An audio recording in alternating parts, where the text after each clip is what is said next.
말씀 공독해드리겠습니다. 의인을 위하여 죽는 자가 쉽지 않고 선인을 위하여 용감히 죽는 자가 혹 있거니와 우리가 아직 죄인 되었을 때 그리스도께서 우리를 위하여 죽으심으로 하나님께서 우리에 대한 자기의 사랑을 확증하셨느니라. 아멘. 인생에서 가장 큰 사랑, 귀한 사랑이 있다면 부모의 사랑을 꼽습니다. 희생적인 사랑, 한없는 사랑. 그죠? 물론 이제 간혹 가다가 이상한 부모들이 있긴 해요. 자식을 버린다든지 그러는 경우가 있지만 부모의 자식 사랑은 기본적으로 위대합니다.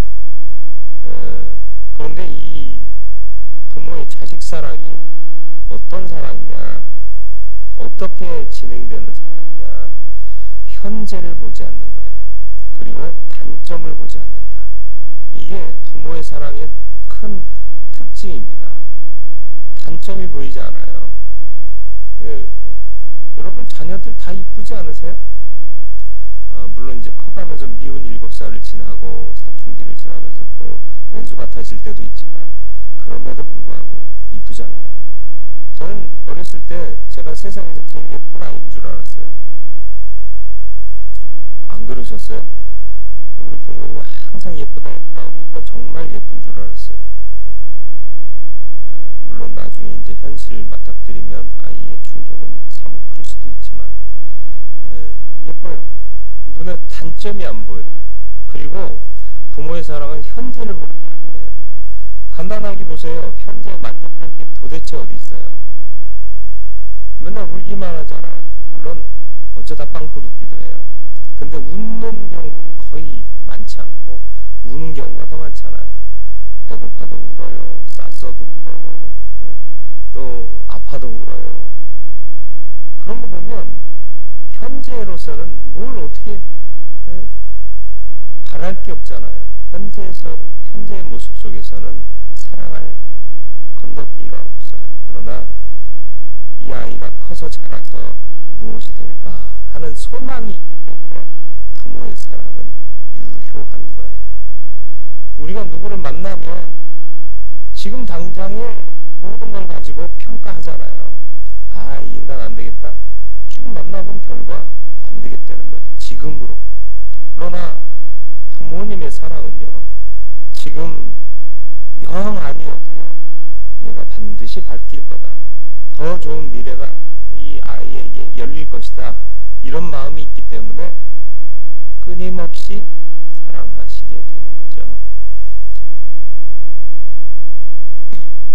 그러니까 부모님의 사랑은 기대와 소망이 있는 사랑입니다. 그리고 조건을 따지는 사랑이 아니다. 그런데 이 사랑보다 더 위대한 사랑이 있다. 그것이 뭐냐? 하나님의 사랑이다. 오늘 말씀 보니까 선한 사람을 위해서 죽는 자가 덜어 있다. 이렇게 말씀하고 있습니다. 의인을 위하여 죽는 자가 쉽지 않고 선인을 위하여 용감히 죽는 자가 혹 있거니와 그랬습니다. 의사자라는 말 아시죠? 남을 구하다가 생명을 잃은 사람들, 의로운 죽음을 죽은 사람들. 의사자들이 사람들 사는 세상에는 덜어 있답니다. 많지 않아요. 근데 의사자들조차도요, 내가 저 사람 구하러 가다가 내가 죽겠다라는 생각이 있으면 못 가요. 그 생각이 없이 구해야겠다 이 생각만 갖고 뛰어들었다가 목숨을 잃게 되는 거죠. 너 죽어, 저 사람 구하러 가면 죽어 하는 생각이 드는 순간은 든다면 못 뛰어나간다는 거예요.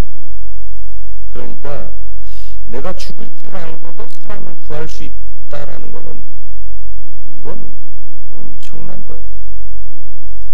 무의식 중에 나도 살고 저도 살 것을 생각하고 있기 때문에, 무의식 중에 그런 생각이 있기 때문에 뛰어드는 거예요.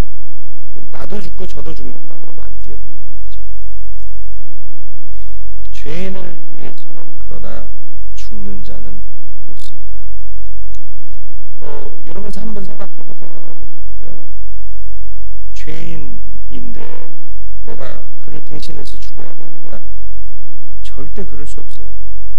그런데 주님은 그러셨다는 거죠.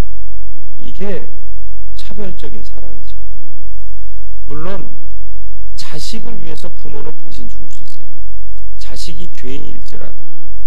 그러니까 부모의 사랑이 위대한 사랑이라니까요. 그러나 그 사랑보다 더 위대한 사랑이 하나님의 사랑인데, 왜냐? 하나님의 사랑은 부모의 사랑보다 더 큰 사랑이에요. 자식보다 귀한 게 없잖아요. 그런데 하나님은 독생자를 보내셨다. 하나님의 아들을 보내셔서 죄 많은 죄인들을 살리셨다는 얘기입니다. 물론 이제 신적인 차원을 우리가 다 이해할 수는 없어요. 하나님의 아버지고 예수께서 그의 독생한 아들이다라는 표현은 우리가 이해할 수 있는 언어로 풀어낸 것이지 하나님의 진리를 우리가 다 알 수는 없어요. 그러나 그 사랑이 얼마나 큰지 아버지가 아들을 이 땅에 보내서 그 아들을 죽여 죄인들을 살려내신 것이다. 이렇게 표현하고 있는 거예요. 그러니까 그 사랑이 얼마나 큰지를 너는 알 수 있니? 이렇게 묻고 있는 것인지도 몰라요. 아니, 다른 사람을 구하려고, 그것도 죄인을 구하려고 내 아들을 죽여서 그 사람을 구원할 부모가 세상에 어디 있어요? 말이 안 되죠? 차라리 죄인을 죽여서 내 아이를 살린다면 몰라요. 반대는 도저히 상상할 수 없는데 그 사랑이 하나님의 사랑이다. 그런데 그 사랑을 누가 받았느냐? 우리가 받고 있다라는 거죠. 깨달아 주님 앞으로 나온 자는 믿고 예배하는 자들이지만 아직 그 사랑을 깨닫지 못한 자들은 세상 속에서 그저 살고 있어요. 그럼에도 불구하고 하나님은 사랑하신다. 왜? 8절 말씀 보실래요? 우리가 아직 죄인 되었을 때에 이렇게 말씀합니다. 우리가 죄를 깨닫고 회개하고 의인 되었을 때 우리를 사랑하신 게 아니에요. 아직 우리가 죄 가운데 있을 때 사랑하신 거예요. 부모님의 사랑과 자꾸 연결하게 되는데 부모님의 사랑이 그렇잖아요. 아이가 죄인들 의인들 사랑하잖아요. 범죄자들 부모 간혹 인터뷰하는 거 보면 우리 애가 그런 애가 아니라고. 부모님은 절대 자식을 그렇게 평가하지 않아요. 죄인이다 나는 찍지도 않습니다. 그러니까 하나님의 사랑이 부모의 사랑을 닮았지만 더 위대한 사랑인 것이 우리가 죄인 되었을 때, 죄의 문제를 해결하지 못하고 있을 때, 죄 때문에 괴로워하고 있을 때, 죄인지조차도 모르고 마음대로 살고 있을 때, 그때부터 사랑하셔서 우리를 구원하시기 위해서 독생자를 이 땅에 보내시고 구원하셨다는 거죠. 이 사랑을 깨달아 알 수 있는 은혜가 있기를 바라요.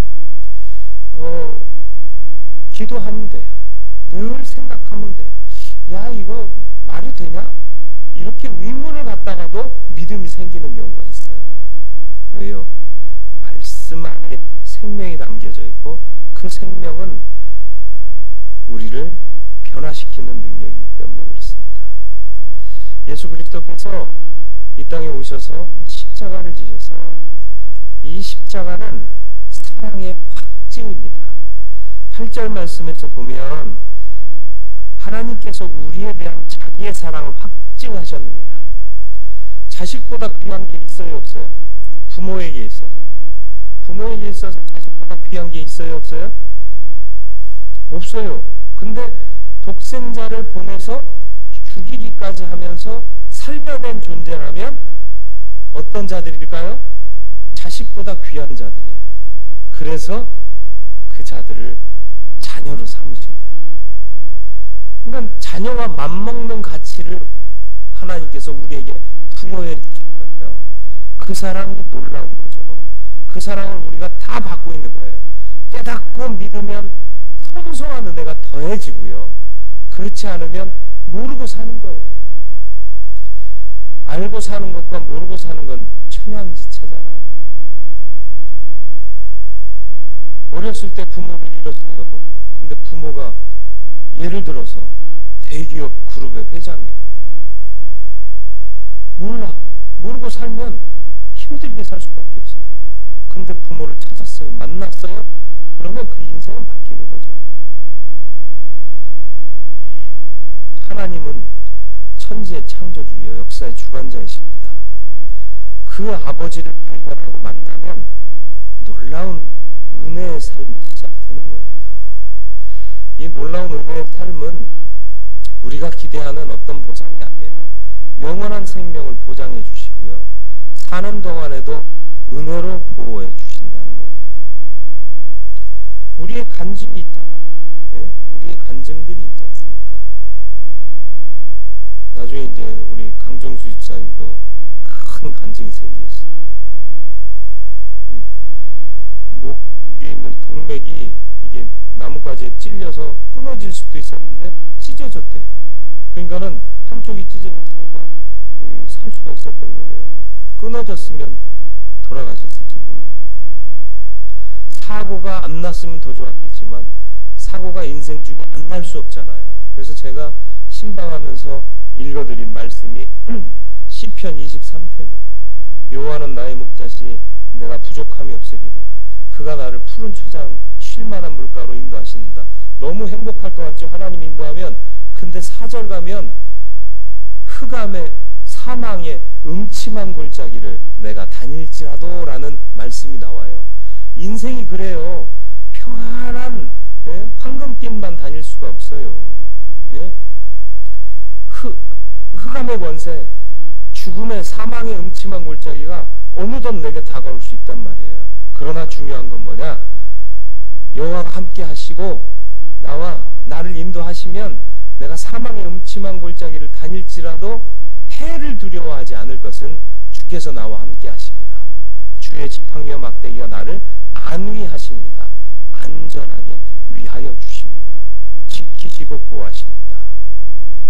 그 은혜가 믿는 모든 이들에게 주어진다는 사실을 잊지 마시고요. 혹여 고난 가운데 있습니까? 사망의 음침한 골짜기에 빠져 계십니까? 하나님을 부르시고 은혜의 주님을 기대하시길 바랍니다. 그러면 구원하시고 온전케 하실 줄 믿습니다. 가장 위대한 사랑은 부모의 사랑이지만 그보다 위대한 사랑이 하나님의 사랑이라고 그랬어요. 아들을 죽여 구원하고자 했던 우리는 아들, 딸만큼 귀한 존재라는 게 그 사건에서 입증된 거예요.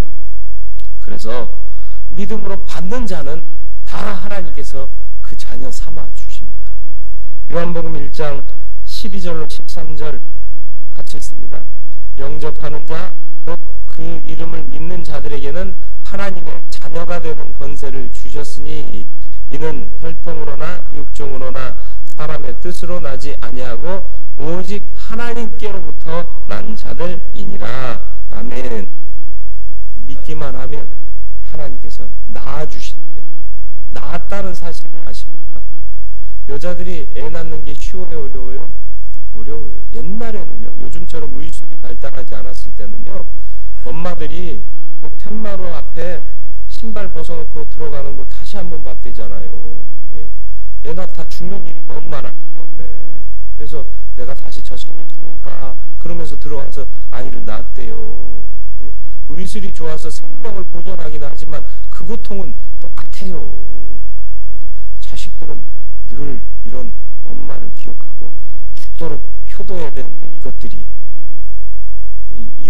이거 포함해서 이것들이 부모의 은혜를 그렇게 모르네. 하나님께서 혈통으로나 육적으로 낳은 게 아니라 영적으로 낳으시고 자녀 삼으셨대요. 아버지라 부를 수 있습니다. 아버지의 은혜를 입을 수 있습니다. 아버지 것이 내 것이 됩니다. 구하세요. 기도하세요. 그러면 채우시고 도우시고 아버지 하나님을 믿는 믿음의 삶을 살게 하실 줄 믿습니다. 사는 동안에도 필요한 은혜를 주실 겁니다. 그리고 이 땅 떠날 때 예비하신 아버지의 집에 들어가 영생하게 될 줄 믿습니다. 이 은혜를 받고 살아가는 저와 여러분 고난하면, 어려움 당하면 주의 안위하심, 인도하심을 구하며 기도하며 모든 것들이 해결받는 복된 삶을 살 수 있는